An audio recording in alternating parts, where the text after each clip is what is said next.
Olha, vocês não vão acreditar, mas eu consegui trazer para vocês aqui uma especialista em direito de família relacionada com o direito da mulher.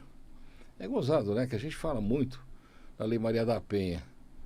A gente não sabe com detalhes o que aconteceu com a Maria da Penha e como ela modificou toda a estrutura jurídica do país, porque antigamente bater em mulher não dava nada e agora dá uma cana que não tem tamanho.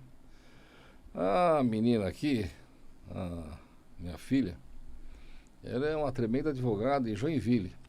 E ela tem nome lá, tem aqui, tem em tudo que é lugar. Angela, começa, vamos lá. Bom, a gente vai falar hoje um pouco sobre a Lei Maria da Penha. Para quem não sabe, a Maria da Penha foi uma mulher que sofreu demais na mão do marido. Ele tentou matá-la uma primeira vez e ela ficou paralítica.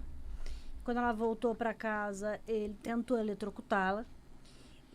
Só que ela não tinha coragem de denunciar, porque era dependente financeira dele, né? E até o dia que ela tomou coragem de denunciar. Nesse meio tempo, ela fez um livro que chamava Sobrevivi, contando toda a história dela. Bom, ela entrou na justiça, denunciou o marido, só que não existia nada que fosse específico para a violência contra a mulher. Então, ela ficou aguardando a justiça sem que nada fosse feito efetivo para manter ele longe dela. Até que foi criada a lei com o nome dela. E essa lei ampara todas as mulheres, né? Todo humano do sexo feminino, hétero, homossexual, transexual, quem se identifica como mulher. Mas tem uma porcentagem muito pequena também de homens que se utilizam dessa lei Maria da Penha. Serve para qualquer tipo de agressão física, psicológica, aquele marido que chega em casa quebrando as coisas, rasgando documento. Serve para tudo isso. E o que é legal é que você pode chegar na delegacia, fazer um BO, já avisar que é Maria da Penha. E esse processo ele vai ser aberto no juizado específico para cuidar da sua situação. Esse processo ele não precisa de prova. A mulher vai chegar lá e ela vai contar pelo que ela está passando e ela vai, em pouquíssimo tempo, é muito rápido, conseguir uma medida protetiva que proíbe ele de se aproximar dela. E é muito sério, é muito bacana. O policial vai até a pessoa, ativa um botão de pânico, explica como a mulher deve se responder a qualquer tipo de situação com o indivíduo. E o mais bacana de tudo isso, que a maioria das mulheres não sabe, é que você pode, se você é dependente financeira do seu agressor, você pode requerer que o Estado te auxilie financeiramente. Então, se esse é seu medo, ficar sem ter o que comer, isso não vai acontecer. E tudo funciona muito rápido nesse juizado. Olha só, eu tive um caso, acho que a minha filha estava junto comigo no escritório ainda quando ela era mais jovem. Mas foi um caso que me marcou muito aqui. Era uma senhora que ela tinha 3 filhos pequenos. Era bonita a senhora, inteligente, bacana. Mas ela se dedicou exclusivamente ao marido e aos filhos. E ela ia no escritório e reclamava que ele batia nela com um facão. Sabe, não com o corte, assim, com o cabo. Não com o cabo, aquela parte aqueles facão grandão, sabe? E machucava. E eu abri o primeiro BO, depois abri o segundo BO, e na terceira vez que ele usou o facão lá, ele sem querer bateu com a ponta. E machucou ela no traseiro. Dessa vez, o processo pegou, processo criminal, e o juiz olhou para ele, viu as testemunhas, viu ela machucada e tudo, e falou assim, pode mandar tirar a cinta dele e o cadarço do sapato. Isso quer dizer que a pessoa vai ser presa. Na hora que a pessoa levanta, né, ele já dá a sentença e vai para a cadeia. Aí ela começou a chorar, que nem uma doida. Aí o juiz parou, perguntou para ela o que estava acontecendo, ela falou, olha, ele me bateu, mas ele é o provedor, é ele que paga as contas de casa, e eu também gosto dele, e eu notei nesse período de 6 meses, né? Levou 6 meses para isso, que ele tá certo. Aí eu falei, mas filha, ele já fez 3 vezes com você, deixa ele pagar, né? Aí ela começou a chorar, eu vi o promotor falando com o juiz, E eles deram uma medida socioeducativa para ele lá. Acho que ele tinha de ir para tomar conta de um lugar que chega uma mulher agredida, sabe? Um hospital assim. Ele saiu de lá, 2 dias depois ele matou ela, a facada. Eu acompanhei o processo criminal, eu fui assistente da acusação, eu consegui dar 22 anos de cadeia para ele, só que a minha amiga foi embora, né? Ela morreu, né?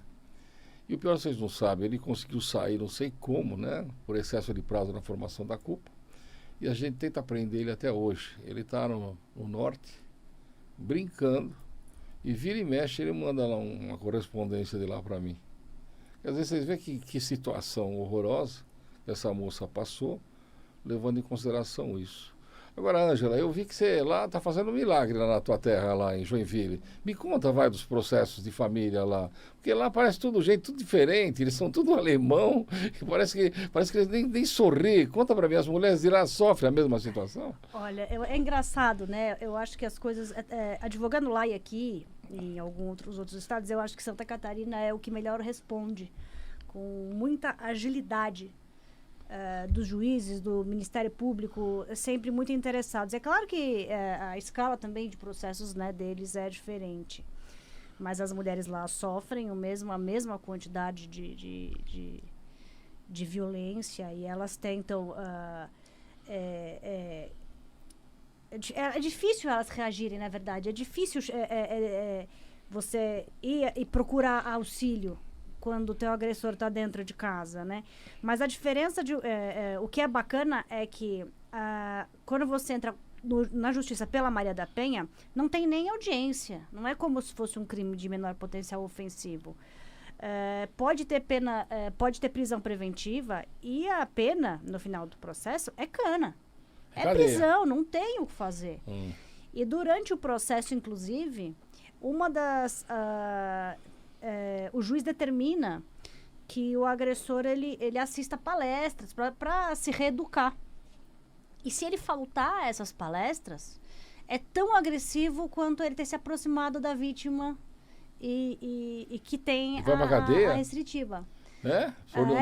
Eu tive essa semana um pedido de um laudo de uma assistente social para o juiz aplicar a pena de cadeia no agressor que não compareceu somente a uma palestra de reeducação. Puxa vida, hein? É levado muito a sério, mas as mulheres ainda têm muito medo. E não é só para mulher, né? Serve para qualquer relacionamento de quem mora junto. Um casal de gay, né? Aquele que toma conta da casa, que compra o liquidificador, que lava a roupa, e o marido dele vai, às vezes um advogado importante, bigodudo, forte. Me fala uma coisa, se o matriarca, o patriarca lá der uma surra nele, é a mesma lei?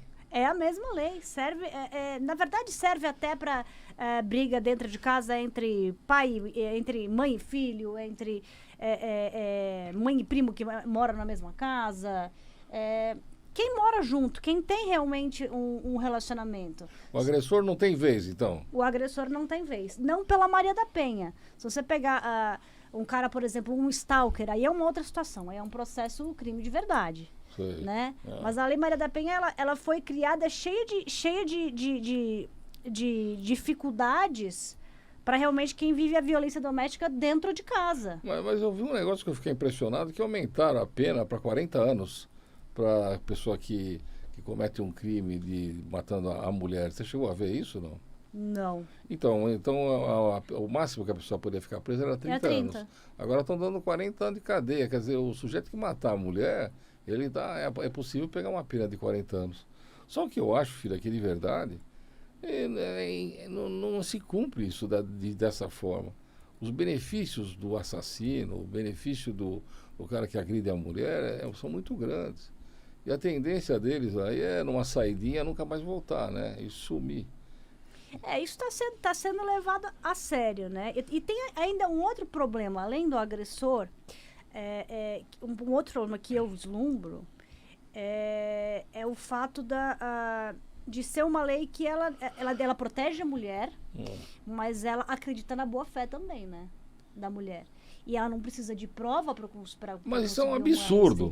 É um absurdo, né? Exatamente. Se eu chegar lá e falar que eu apanhei hoje, acabou pro cara. Então, a minha filha está contando para vocês a realidade.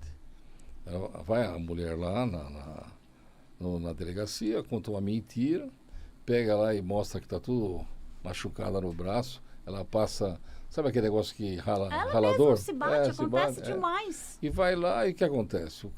O sujeito vai preso. Ou pega uma medida protetiva que tem que ficar a 300 metros de distância. Eu vi um caso lá no escritório que eu fiquei encucado. Você não viu ainda porque você chegou recente de lá. A moça pegou e fez uma queixa. Ela estava com o sujeito, né? Ele é bem mais velho que ela. Foi morar com ele. De repente, do nada, chegou a polícia lá e pôs ele para fora da casa dele. Ele é dono da casa.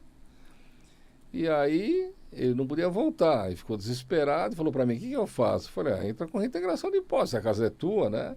Enquanto isso, ela colocou um anúncio para vender tudo. Nossa Senhora. E vendeu tudo que ele tinha, coitado. Aí ele falou, e aí, quem manda ser trouxa, né? Fala a verdade. Mas nós dois mesmo fizemos tiramos de casa um famoso. Um famoso? Ela que tirou, vocês não vão acreditar. Foi verdade. Assim, ó, a mulher era minha conhecida. Eu dava aula lá em Itaquera, longe para Boca. Como é que era o nome da escola? Tem um nome, né? Uma faculdade. E ela aparecia lá com umas roupas esquisitas. Ela usava tudo com couro, filha, tudo com couro.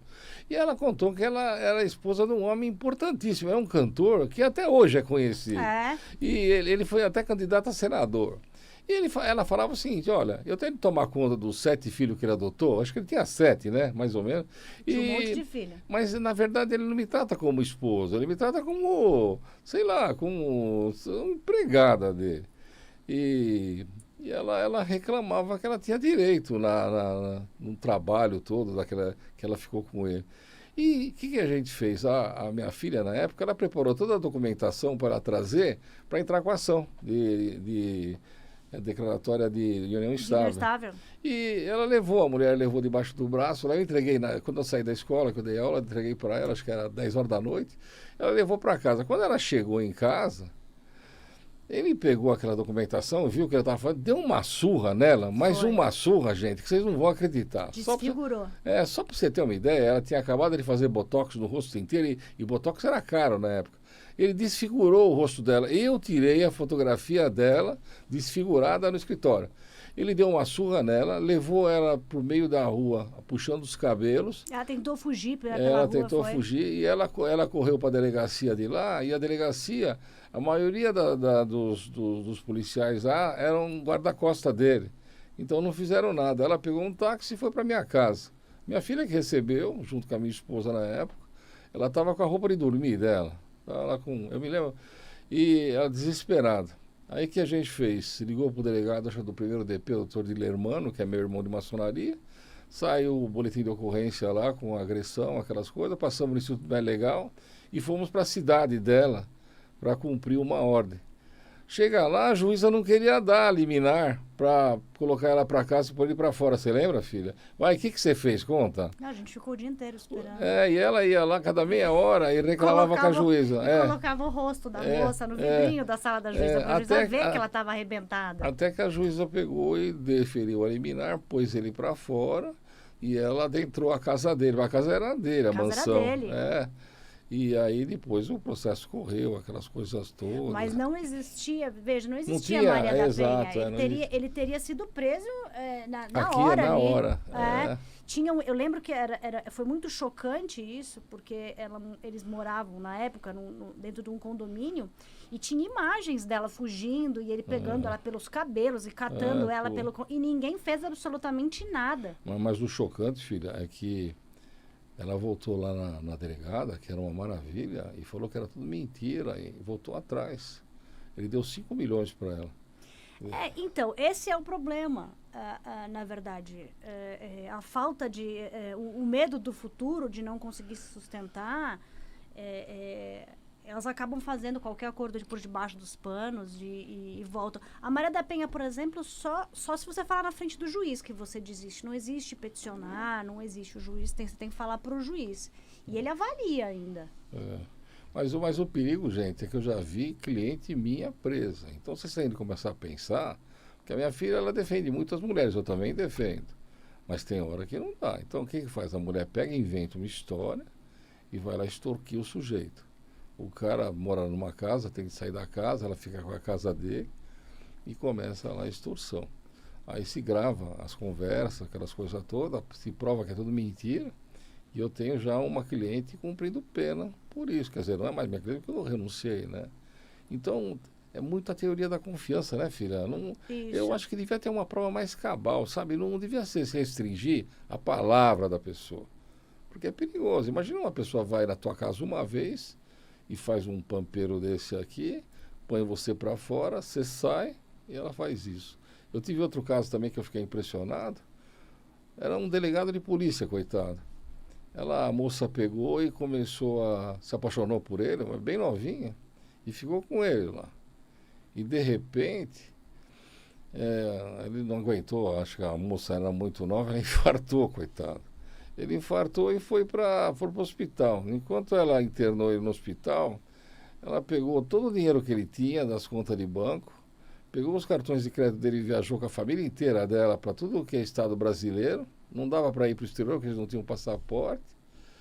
E ainda depois fez chantagem com ele lá, porque acho que ela acompanhava. Eu ia na delegacia com ele, via lá os trambiques que ele fazia aqui, ele acabou dando 2 apartamentos para ela. Então eu falo para vocês o seguinte, companheiros, vocês têm que tomar cuidado, porque tem muita gente ruim, principalmente nesses relacionamentos que vocês veem por aí. E um dia desse eu fiz um júri também, que eu fiquei com pena lá, porque a moça não era moça, saiu com o sujeito deu 7 facadas nela, depois jogou ela pela janela. E ainda falou para o juiz que se não morreu, teria morrido na queda.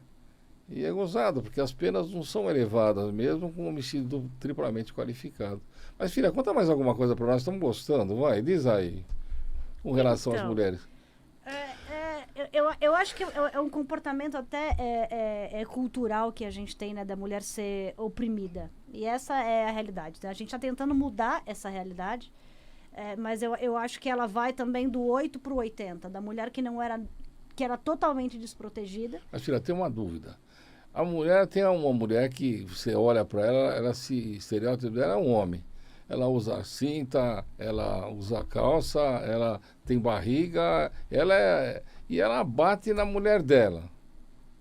É Maria da Penha? Ela se identifica como mulher? Ela fala que ela é mulher? Não, ela é homem, né? Mas ela é mulher, mas ela é... Não interessa, é como ela se identifica. Se eu acho que eu sou mulher, tá valendo. Não, mas ela bate na outra mulher, a mulher dela. A mulher dela é uma... Vale pra... Não, a Maria da Penha vale pra qualquer e ela vai presa? Vai igualzinho presa. Homem, então? Igualzinho, não tem... Se for a filha, vai. Entendi. Hoje funciona pra absolutamente tudo. Então, como eu tava falando, a gente saiu de um movimento, de um momento que a mulher era extremamente oprimida, que é cultural, né? Que antigamente a mulher não votava, a mulher não nada, para um momento em que a gente está tentando colocar a mulher até como sexo frágil, eu acho, dentro dessa situação de Maria da Penha. E o que falta hoje é a mulher realmente tomar a coragem de ir à delegacia, de falar o que está acontecendo. É muito difícil, né, expor a vida pessoal, mas deve ser feito. Não tem que ter medo de problema financeiro, de nada disso. E também não pode mentir pro advogado, tá, gente? Tem gente que chega contando meia história. Então a gente tem que sempre contar a história inteira, porque a verdade aparece, tá? A gente teve recentemente um caso que a moça contava uma história e conseguia a medida restritiva, tá? E aí chegou num dado momento que a juíza falava, olha, não tá batendo a história dele com a história dela, o que é que tá acontecendo? Vamos periciar esses telefones. Não dá para voltar mensagem. Dá para voltar mensagem, sim. Então, o ideal é sempre estar do lado da verdade e tomar coragem e denunciar o cara, a mulher que está te batendo, ou que está te violentando, ou que está ameaçando, e expor o que está acontecendo. Que, olha, essa lei é fantástica. Em Santa Catarina ela funciona maravilhosamente bem. A polícia fica em cima, o Ministério Público muito diligente e tudo com resposta muito rápida. Começa rápido, é verdade. Então, gente, olha, daqui a um pouco nós vamos partir para a segunda fase, né? Todas as mulheres que têm uma dúvida, todas as mulheres que querem fazer pergunta, a doutora Ângela ela vai voltar para Joinville. Mas ela está aqui hoje, ela vai responder todas as perguntas de você. E mais, filha, eu tive um caso que eu fiquei emblemático aqui, é uma moça que apareceu do escritório do nada e ela contou que ela tinha entrado com uma medida restritiva, mas que não, quer dizer, pôs o sujeito para fora, lá, o marido, tem 3 filhos e tudo, mas ela resolveu desistir da medida protetiva e levar os filhos embora para o Nordeste, que é onde mora a família dela. Eu falei que isso era absurdo, primeiro que não se desiste, como você falou, teria de ir lá na delegada, no juiz e contar para o juiz. Mas segundo é o seguinte, o que ela estava fazendo, não existe sequestro de filho.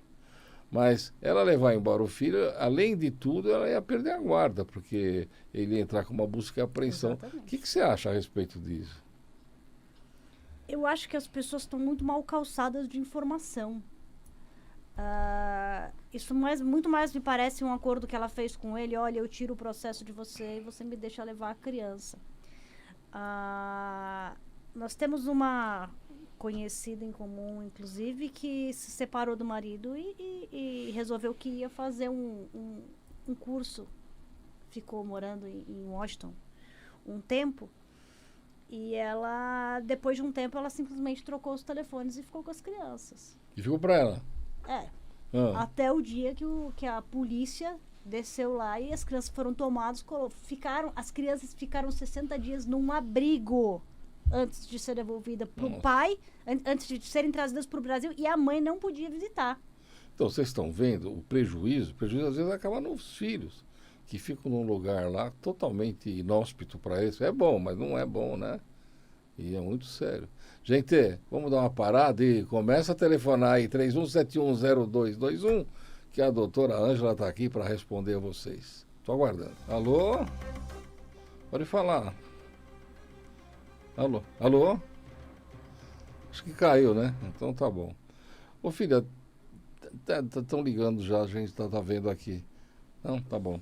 O importante da gente aqui é tentar ensinar vocês a como se defender.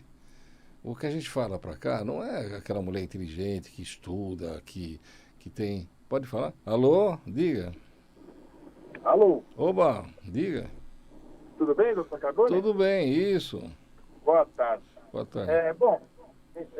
Algo sobre o que eu ouvi dizer, tá? Porque, graças a Deus, sou casado, vou fazer 40 anos, conheço minha esposa há 50, então tá tudo bem. Maravilha. Mas eu ouvi dizer que atualmente tem dado tantos problemas que o pessoal está fazendo contrato de namoro. Por exemplo, se conhecer uma pessoa, é melhor fazer um contrato de namoro com as cláusulas estabelecidas, tal.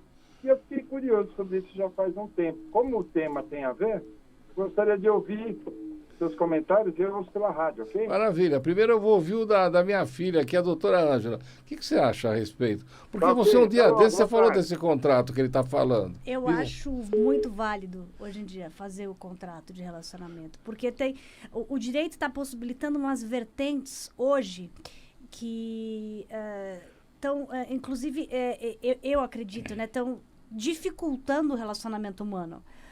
Um dos problemas, por exemplo, olha, eu estou namorando com você e eu tenho um filho, e aí a gente termina o relacionamento e você vai me pedir pensão afetiva. Então, eu estou comprando um carro, então, quer dizer, lá na frente isso pode entrar como se fosse uma união estável, mas, na verdade, a gente namorava e morava em casa separada, então, não existia esse compromisso duradouro, com o objetivo de formação de família, que é realmente a união estável, né?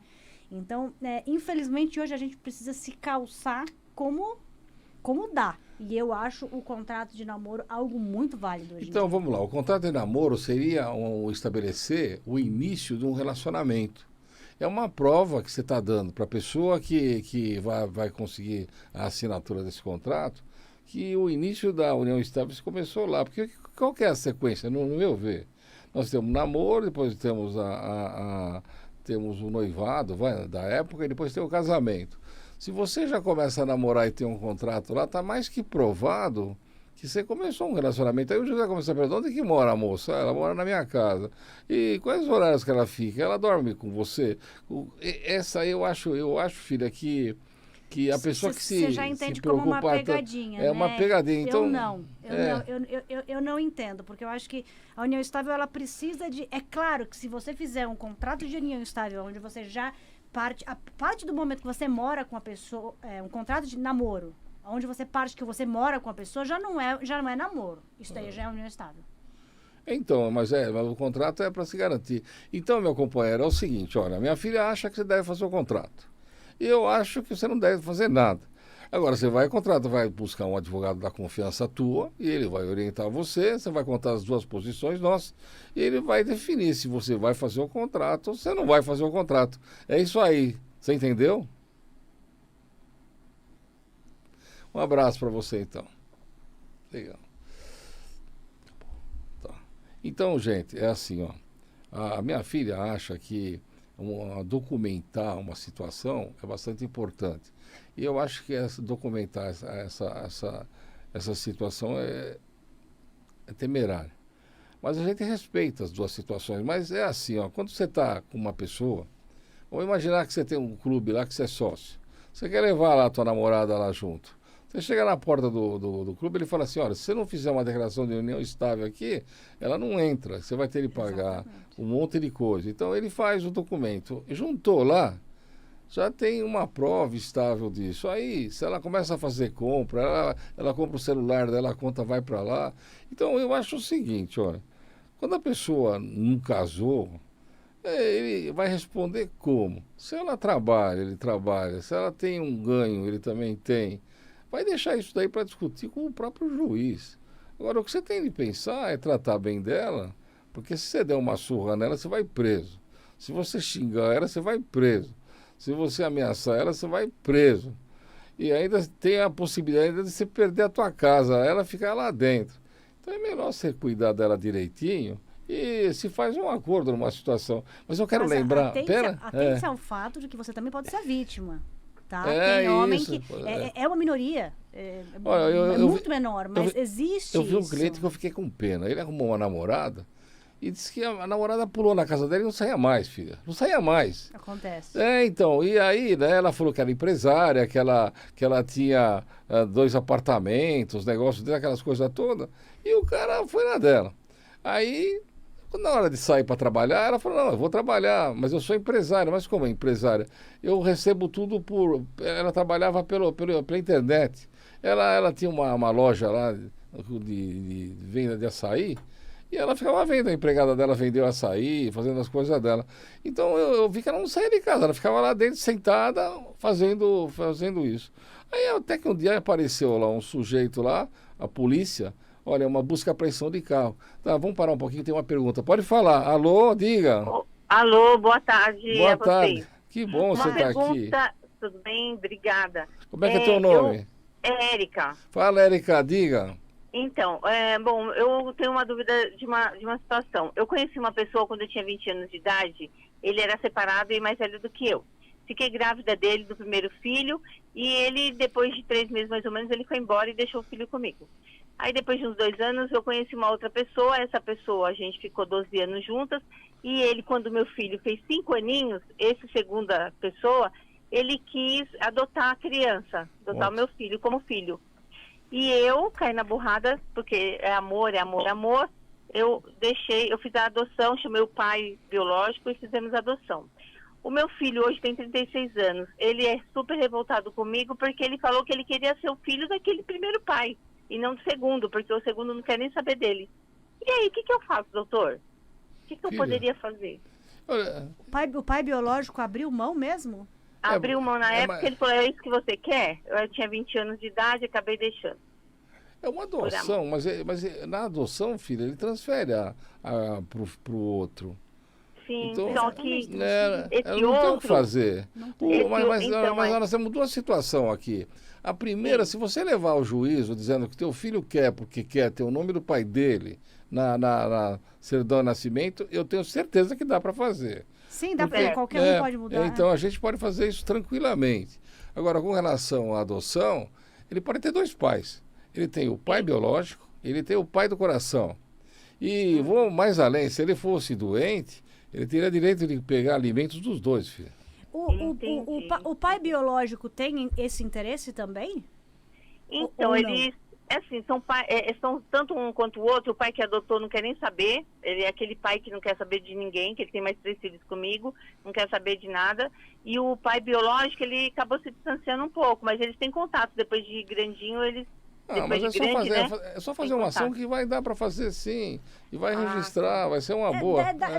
Dá pra registrar, sim. Agora, só uma Ai. pergunta: tem patrimônio esse segundo que adotou? Tem, sei lá se tem.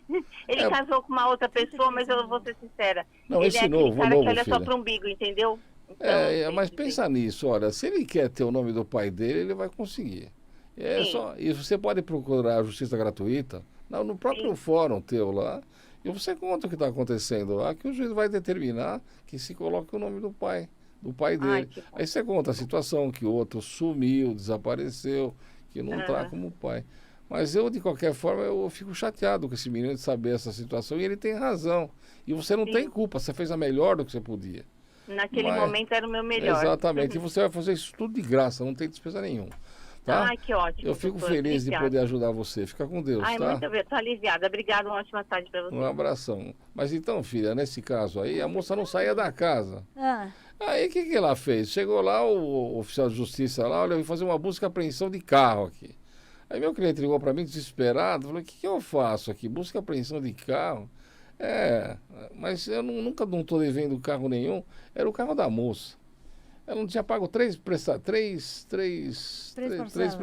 e estava perdendo o carro. Só para vocês terem uma ideia, era mais de 6 mil reais. Ele ficou com pena dela. Alô? Pode falar. Diga. Alô, Boa tarde, diga. Bom, foi eu que liguei sobre o contrato de namoro, mas surgiu uma outra dúvida, aproveitando a disponibilidade. Nós 3 irmãos, meu pai faleceu faz 3 meses, fizemos o inventário e meu irmão mais velho é o inventariante.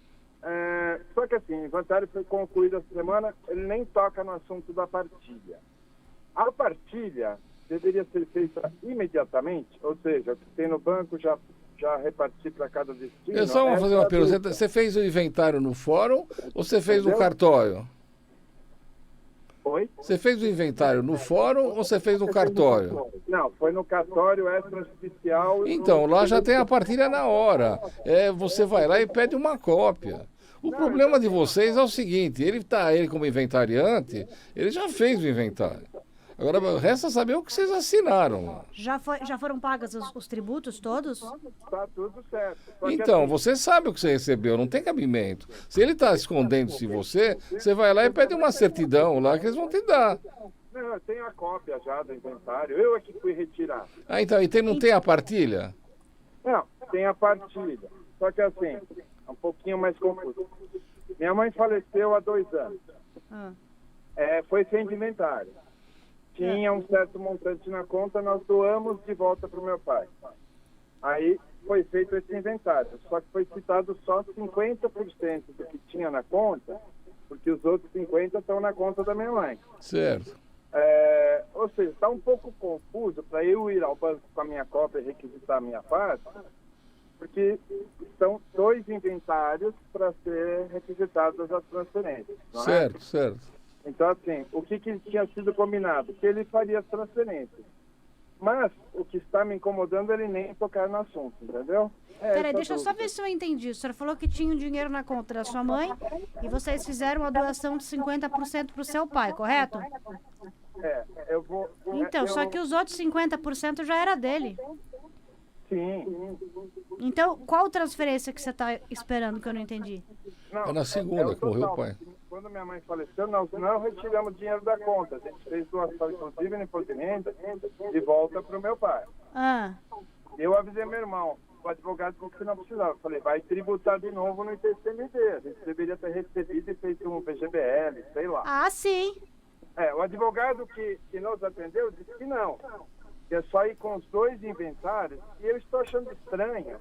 Porque assim, já passaram 2 anos dos outros inventários, aí meu pai acabou falecendo e foi feito o inventário da parte que está na conta de 50%. E o que vai ser alegado é que 50% já foi feito inventário. Isso, certo. Aí está entendido?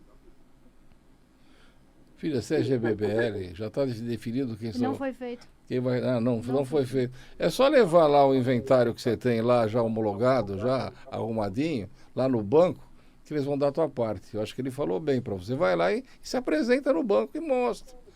E eles vão dar justamente o percentual que está definido lá, porque a partida já está feita.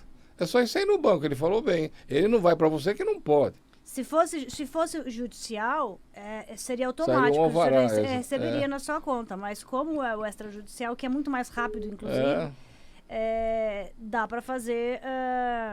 dá para apresentar a carta no banco. Então. Por formal. Tá bom, pode fazer.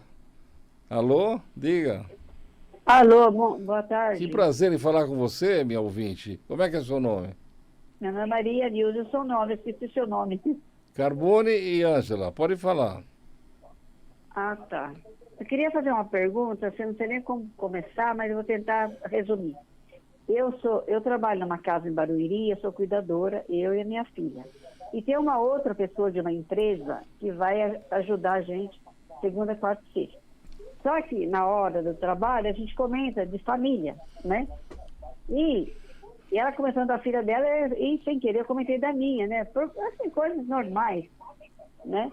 Só que aí ontem foi o dia que ela foi, eu não estava lá. A minha filha que ajudou ela a dar o banho. E ela começou a falar mal de mim para minha filha, botando eu contra a minha filha. Então eu estou cismada com ela. Ela parece ser boazinha, mas eu percebo nela que ela é um pouco estranha. Parece que ela é meio que bipolar, que ela também não tem muitos problemas lá com a família dela, marido, teta, já está no outro casamento, não sei. Então eu queria saber se eu posso confiar nela ou não, porque eu não quero mais falar de assunto de família. Eu não posso trabalhar séria, que ela fala que eu estou com problema. Eu tenho que estar sorrindo o tempo todo, não dá, não é? E eu falei que eu acho que eu vou comunicar a empresa para trocar de cuidadora, porque eu não estou me sentindo bem mais com ela. Eu estou achando ela meio perigosa, o que o senhor acha? Ela chama Sandra. Quando a gente não se dá bem num lugar e tem a possibilidade de você substituir, trabalhar, pede para sair fora de lá e vai para outro lugar, porque é insalubre isso daí. E ainda pode chegar às vias de fato, ter agressão, você pode ficar magoada, sai fora desse processo. Outra coisa, se a empresa manter você aí, você pode entrar com uma ação trabalhista e pedir uma indenização, porque ela não pode colocar você num lugar que não serve, um lugar que você não se senta bem. Não é isso, filha? Diga. Não, ela não é da empresa. Eu já penso outra coisa. Eu acho que a relação interpessoal ela é sempre complicada, né? E eu acho que no local de trabalho a gente tem que se restringir a falar de trabalho. Porque você está exposto a trabalhar com qualquer tipo de pessoa.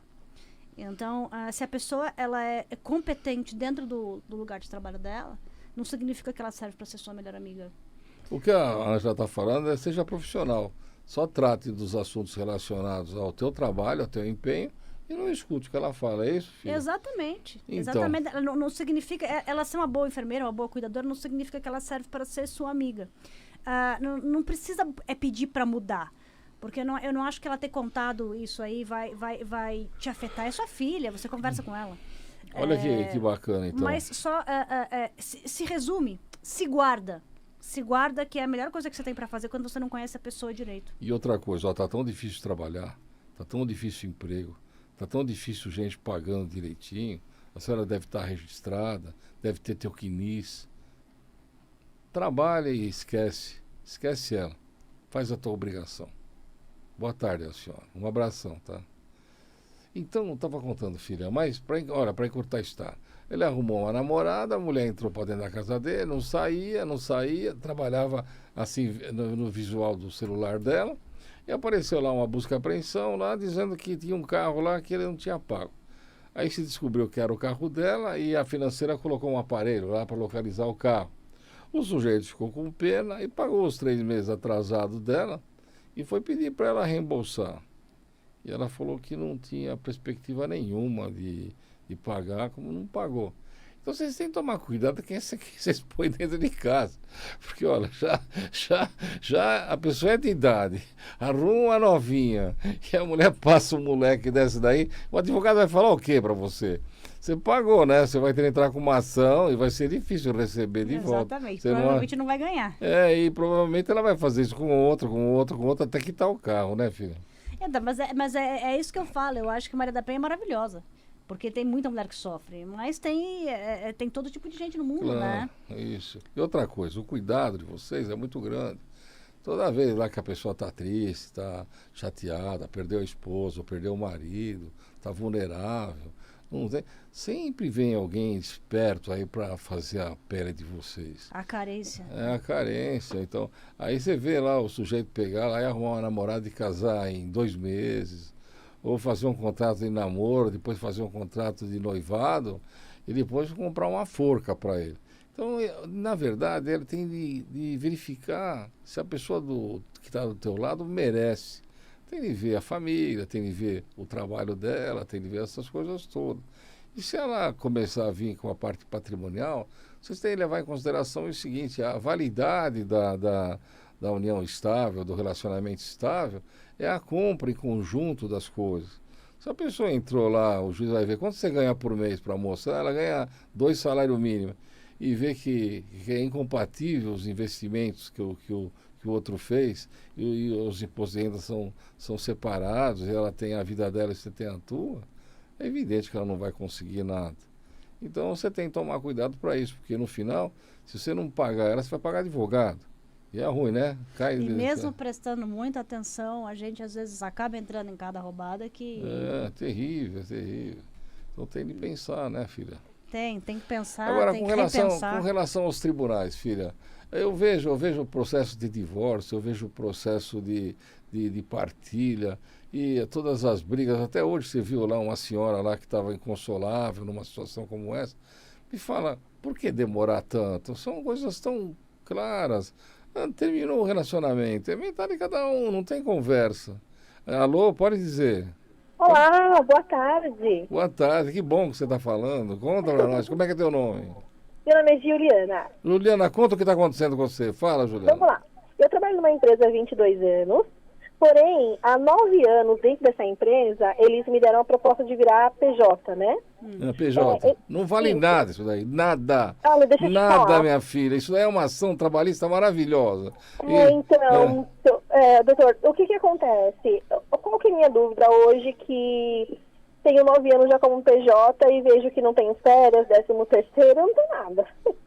E eu ainda coloco o combustível do meu bolso, que é mais ou menos R$1.000, porque eu trabalho num lugar e vou para outro, né? E aí eu queria ver com o senhor, nesse meio tempo que eu estou nessa empresa, eu preciso guardar alguma coisa de prova para depois que sair, eu consigo ganhar uma ação? Filha, pode falar para ela. A gente, assim, eu me sujeitei porque eu tenho filhos, então a gente precisa, né? Sujeitou. Mas você falou bem, olha, eu vou falar para você de verdade. Isso aí é um trambique que as empresas inventaram para não pagar as obrigações. E o juiz trabalhista é terrível. Na hora que ele vê isso daí, sai sangue dos olhos dele. É verdade. E ele vai dar uma condenação da empresa e vai mandar pagar tudo que você não recebeu nesses 9 anos. E tem muita coisa que é em dobro. E o sujeito está frito. Então, a primeira coisa que você tem de ver normalmente se faz essa ação na hora que a pessoa é mandada embora, mas ele não vai mandar você embora você nunca. Então, eu acho que o caminho era só entrar com uma ação, mesmo trabalhando e continuando a trabalhar, exigindo o vínculo empregatício que ele derrubou há 9 anos atrás. E aí, depois, quando ele mandar a senhora embora, tá certo? Aí é por outro motivo. E é capaz que ele... Entrou um RH novo agora e ela deu a sugestão de fazer um contrato. Então, qual que é o meu medo? De pegar esse agora, contrato... quanto mais a senhora assinar, mais a senhora se enforca, né? A senhora não vai ficar assinando. Ela perguntou se ela tem que... o que eu faria, tá? No teu lugar. Eu entendo a sua posição. Também sou mãe, tenho 3 filhos. E às vezes a gente tem que agir como adulto, não é mesmo? Tem a opção de trabalhar, a gente vai trabalhar e acabou. Você perguntou se eu tenho que guardar alguma coisa? Tem. Você tem que guardar esses extras que você fala que você tem, por exemplo, a gasolina do carro. Isso aí é muito legal para você cobrar no final. Mas o PJ, a empresa faz, é só para ocultar e esperar que no final alguém não vai entrar com ação. Porque os juízes são descoladíssimos. No final, você vai ter tudo que você não recebeu, você vai receber de uma vez. Então, só guarda esses extras, se atente a isso, para no final você poder cobrar. Ela deve ter hora extra. Ela está falando que ela não tem férias, ela está falando que não recebe 13º. Tudo isso... Ela vai receber tudo, mas resta saber, filha, se eles têm para pagar. Ela vai ficar esperando de boca aberta e vai chegar numa hora que não tem nada, o cara vai sumir. É que às vezes a pessoa não se sente confortável de entrar com a ação trabalhando na empresa. Eu acho que o correto era entrar com a ação, trabalhando. Eu entendo o que você está falando. Às vezes, eu tenho muito cliente que às vezes chega assim com problemas contra, por exemplo, a escola do filho, ou o banco que tem conta, eu não quero entrar com a ação porque eu tenho medo de perder, de depois me retalharem. Não, isso não vai acontecer. Isso não vai acontecer, tá? Se você entrar com a ação, você vai realmente recuperar seus direitos e não vão poder te retalhar. Você já vai estar em cima da carne seca. Mas eu entendo que às vezes falta peito para fazer isso aí. Nossa, falta muito. Ainda quando a gente é a provedora de casa, que sustenta a casa, o marido não ganha tão bem, é muito difícil. A falta do teu salário vai quebrar a família. Eu entendo isso. Total. Mas eu acho que é importante você entender que esse teu direito que você sabe que você tem, ele vai estar garantido em algum momento. Eu vou rezar só para você estar trabalhando numa empresa grande e séria. Tá? Porque se a gente estiver falando ali do Chiquinho da esquina, não vai receber. Mas se você está falando de uma empresa bacana, de uma empresa séria, você vai receber sim, porque você vai entrar com a ação e eles vão ser obrigados a pagar. O que me preocupa seria só se a empresa não tivesse essa condição. Não, a empresa tem a condição. A meu medo é só esse, porque eu fico pensando, agora eu vou fazer esse contrato, o que eu faço? Eu leio, reivindico e procuro advogado, ou fico na minha assim e cala a boca, entendeu? Não vai adiantar você reivindicar. Esse é o tipo de contrato leonino e copiado que muda só o nome do funcionário. Mas ele não tem validade nenhuma perante a justiça. Ela está sendo consternada. Eu, se fosse ela, eu ia na delegacia da federal, falar com o promotor público. Isso é crime que eles estão falando. Eles já tomaram todos os direitos dela. Agora estão forçando ela a assinar um contrato. Não, eu entendo. Provavelmente ela vai ficar sócia deles lá e não vai receber nada. Mas a pessoa que não é da área, ela se amedronta de peitar assim por não conhecer as consequências. Sabe o conselho que eu dou para você? Procura um bom advogado e soluciona isso. Porque você vai receber uma fortuna, você não vai precisar nem trabalhar nesse período aqui. E eu tenho certeza que você vai abrir uma empresa para a senhora. Porque eu vou falar uma coisa para você, hein? Pessoa que trabalha de empregado nunca fica rico. Quem fica rico é o dono. E era bom a senhora pensar um pouco no teu futuro e nos teus filhos. Eu falo sempre isso. Chega de realizar o sonho dos outros, né? Eu tenho que suar pro meu. É isso aí. Queria mandar um abraço para você. Fica com Deus. Gente, olha, vocês veem quantos problemas que a gente tem no cotidiano. O Carbone está toda quarta-feira aqui e vai tirar todas as suas dúvidas. A doutora Ângela, ela está em Joinville, mas ela promete também que ela vai estar sempre respondendo, porque a gente tem muito carinho por vocês. O objetivo da gente é ensinar. O objetivo da gente é fazer vocês terem os seus direitos. E que Deus proteja a todos. Né? Amém. Suas palavras finais. É isso aí, a gente está por aqui. Se quiser perguntar, se quiser mandar pergunta, a gente responde. Então, estamos aqui para ajudar. Tá? Para empoderar quem está precisando de ajuda, para mostrar o caminho, porque para tudo tem jeito. E trazer a justiça para vocês, porque os empresários ficam ricos à custa dos empregados. E os empregados às vezes ficam sem nada, porque os ricos tiram todos os poderes, todos os direitos deles e deixam eles morrer de fome, não é isso, filha? É isso mesmo, é isso mesmo. Eles engolem o funcionário melhor, você vê o medo que ela tem de enfrentar, e todo mundo passa por isso. E sempre procure um bom advogado. Fiquem com Deus. Um abraço a todos. Boa noite.